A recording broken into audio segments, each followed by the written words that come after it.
Jadi aura itu simbolik sebetulnya, suatu simbol.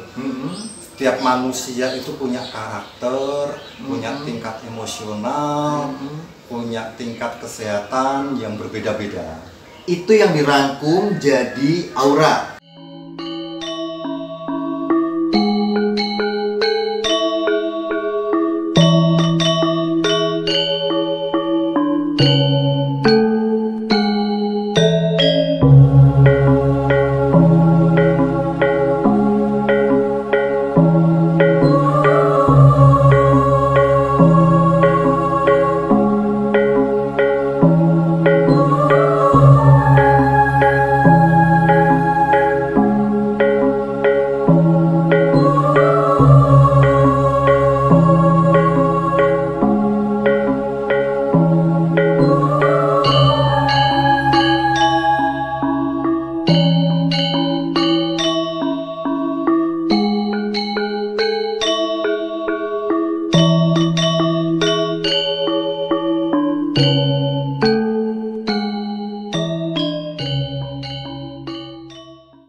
Salam waras, masih bersama saya Mas Yuda yang lagi-lagi akan mengungkap beberapa fenomena atau kejadian sehari-hari yang kita alami.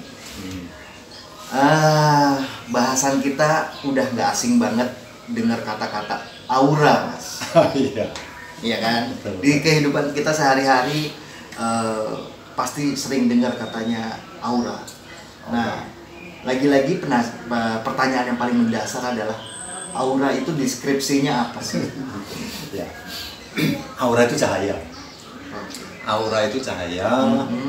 Jadi cahaya yang muncul atau warna yang muncul pada manusia. Setiap orang berarti beda-beda. Setiap orang beda-beda.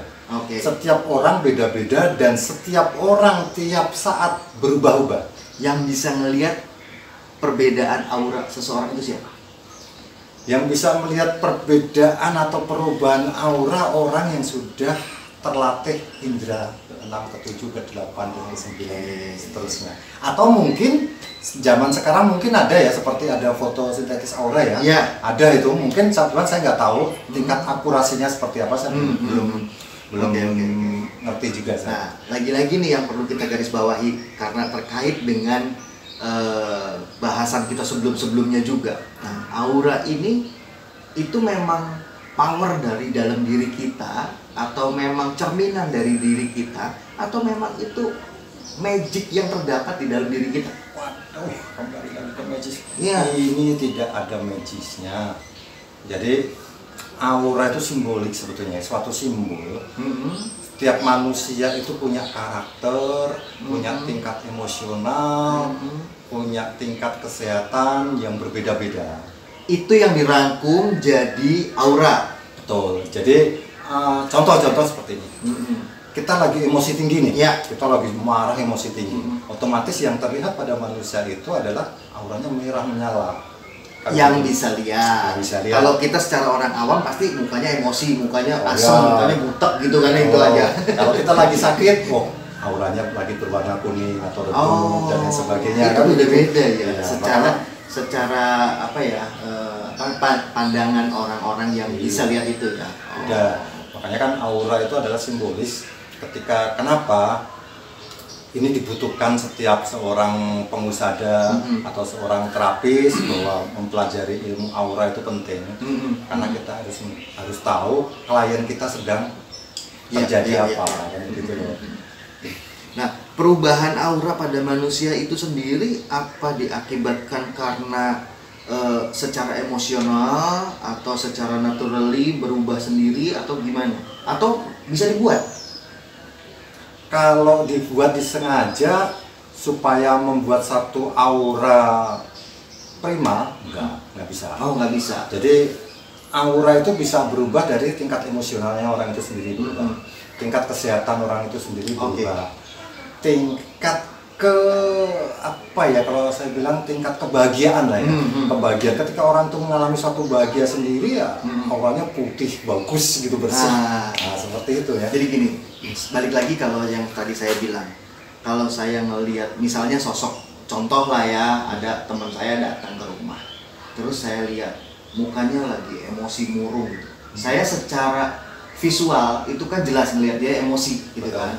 Nah begitu ada kesusahan atau apa, kasih solusi dan lain-lain, dia langsung sumringah, dia senyum. Itu pun secara visual kita bisa lihat senyum.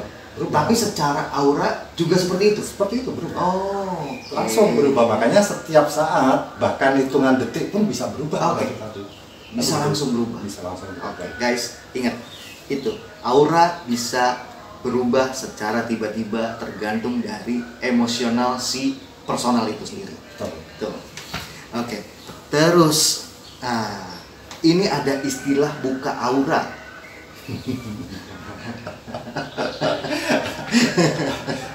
Buka aura itu kan sudah selalu dikaitkan dengan magis ya. Nah itu ini yang kadang-kadang saya kurang setuju. Contoh, Mas Indra datang ke tempat saya, ya kan?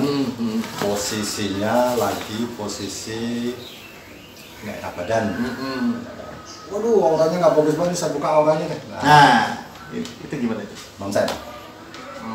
Contoh lagi, Mas Indra pengen melihat makhluk goib misalnya kan? Ini yang sering terjadi itu kan? Yang paling sering. Terjadi. Udah auranya saya buka, akhirnya bisa melihat. Bullshit. Ngomong kosong. Iya. Kan begitu. Karena untuk melihat yang itu perlu satu proses yang sudah pernah saya bahas pada konten sebelumnya. Ya, satu proses, jadi harus kita pilah.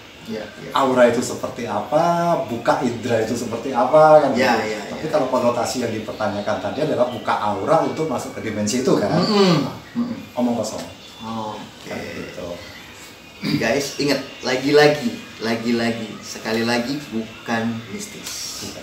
Nah, sekarang fungsinya sendiri kita melihat aura atau kita merubah aura itu apa sih?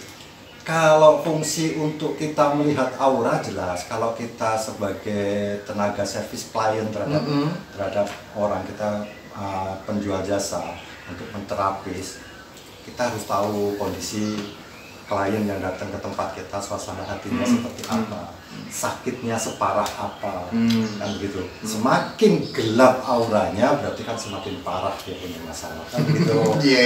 Kita harus tahu, jangan sampai kita ditipu sama klien kita sendiri. Orang nggak sakit ngaku sakit, dan dites dan lain sebagainya.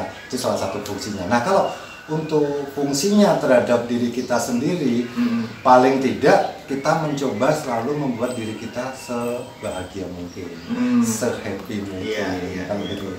Karena apa? Dengan kebahagiaan, dengan kesenangan yang kita punya dari diri kita, ya akan menimbulkan jalan yang lebih bagus, atau langkah yang lebih bagus. Betul. Nah, sekarang saya ini kan sebagai orang awam nih, gitu. Saya pengen tahu sejauh mana sih kalau yang namanya lihat aura. Bahkan mungkin ada beberapa teman-teman kita di sini yang lagi nonton kita ini pengen tahu, bisa dipelajari nggak sih? Sangat bisa. Sebagai orang awam ini? Sangat bisa. Oh gitu? Sangat bisa. Jadi di dalam ilmu metafisika itu tidak ada hal yang tidak mungkin kita bisa tidak pelajari. Ini metafisika, sama halnya dengan fisika. Fisika semuanya pasti bisa dipelajari karena ilmu pasti kayak gitu. Sangat bisa. Kalau masalah pembelajaran aura, durasinya itu tadi sekitar 2 hari 3 hari. Cepat juga. Cepat. Oke. Nah, guys, sekarang kita coba ambil deskripsinya dari bahasan kita hari ini. Yang nomor 1 adalah, sekali lagi, aura itu bukan mistis, magic atau apa. Itu hanya kekuatan yang ada atau emosional yang ada dari diri kita, simbolis manusia yang bisa dilihat sama orang lain yang punya indera keenam. Kalau kita nih yang awam kayak gini, mungkin ngelihatnya dari mimik muka aja. Lagi senyum berarti lagi seneng gitu kan. Tapi banyak orang nipu palsu. Pura-pura sedih mau utang duit padahal misalnya ketawa-tawa begitu dapatan begitu. Oke, itu pesan moralnya ya guys. Jadi kita penting juga mempelajari aura untuk bisa ngelihat atau bisa merasakan secara real apa sih yang dia rasakan. Jadi lagi-lagi nggak ada namanya muka palsu. Oke, sampai di sini untuk bahasan aura. Nanti kita akan coba gali lagi, cari konten lagi dengan Mas Yuda tetap pastinya, dan tetap di channel kita Batas Logika. Salam waras.